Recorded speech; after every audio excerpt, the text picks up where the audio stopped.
Much of Canadian history has been defined by the many conflicts and compromises between French-speaking Quebec and the rest of Canada, which is dominantly English-speaking. Canada itself is one of those compromises, as the colony of Canada agreed to join with Nova Scotia and New Brunswick to form the Dominion of Canada, splitting the colony of Canada into primarily English Ontario and primarily French Quebec. The story of the Canadian national anthem is a story of this tense relationship between French and English Canada, but also of a compromise like so many that had to be made for Canada to become the country it is today. Since Confederation in 1867, Canadians have been using a variety of patriotic songs as a national anthem. In English Canada, there were two songs that managed to rise to de facto national anthem status: God Save the King, a holdover from British rule, and The Maple Leaf Forever, a song written by Alexander Muir in 1867 to commemorate Confederation. God Save the King would never really play well in Quebec, as their heritage was more closely linked to that of France than to the United Kingdom. And anyway, what Canada needed going forward was an anthem of its own. That left The Maple Leaf Forever. While wildly popular with English Canadians, its premise would prove to be problematic with French Canadians. Namely, the fact that the first verse of the song chronicles British General James Wolfe's conquest of Quebec, and the entire song drips with English supremacy.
With the two existing national anthem choices failing to appeal to French Canadians, a new song was commissioned by Quebec's Lieutenant Governor, Theodore Robitaille.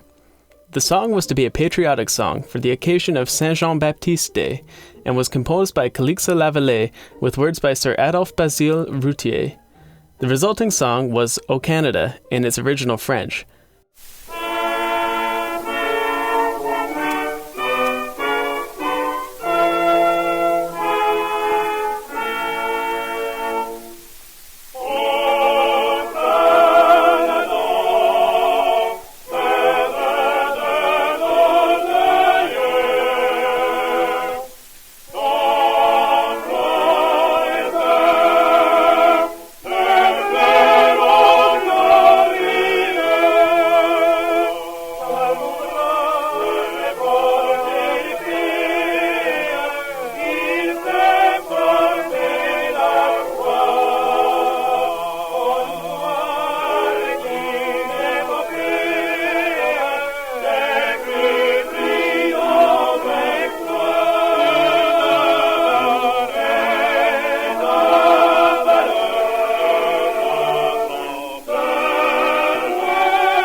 The song was well received at its first performance on June 24, 1880 in Quebec City, but would not become the instant success that Robitaille had hoped for. Despite its publication without copyright, the song was sparsely reprinted, and Lavallee's 1891 obituary would fail to list the song among his accomplishments. Still, its popularity would grow over time in Quebec, and in 1901 made its debut in English Canada in a performance for the Duke and Duchess of Cornwall, the future King George V and Queen Mary. 5 years after this performance, the song would finally be translated into English by Thomas Bedford Richardson. These lyrics were quite different from today's English lyrics.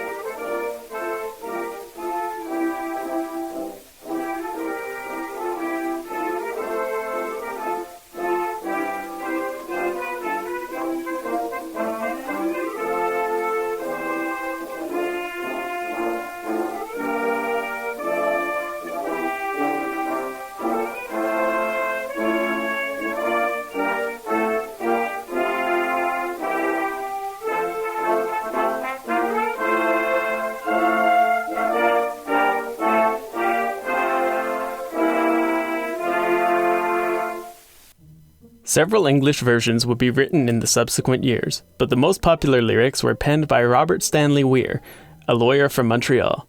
These lyrics were similar, but not identical, to those eventually adopted by the Canadian government.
With these new English lyrics, O Canada found itself in the running to become Canada's national anthem.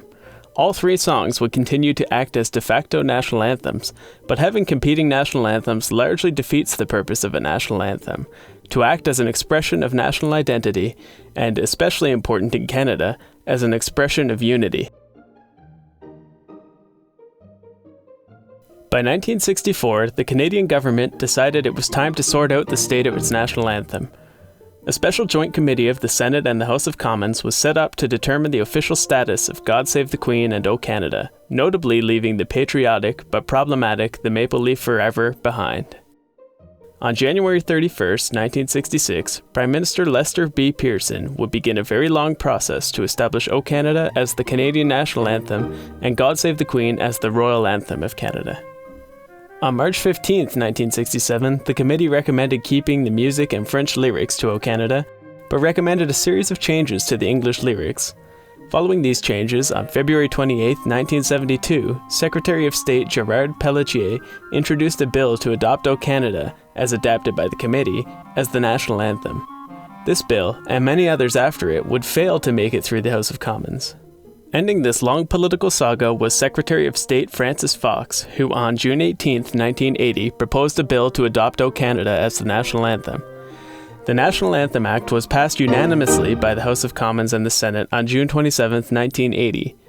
Canada's new official national anthem debuted on Canada Day, July 1, 1980, and featured the 1967 committee's English lyrics. Finally, Canada's 113-year-long search for a national anthem was able to come to a close. Since being adopted in 1980, there has been one change to the lyrics. The line, "In all thy sons command," was changed to "In all of us command" on February 7, 2018, in an attempt to make the anthem gender-neutral and more representative of all Canadians. This is the only change to the official lyrics to date.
If you like this video, please give it a like.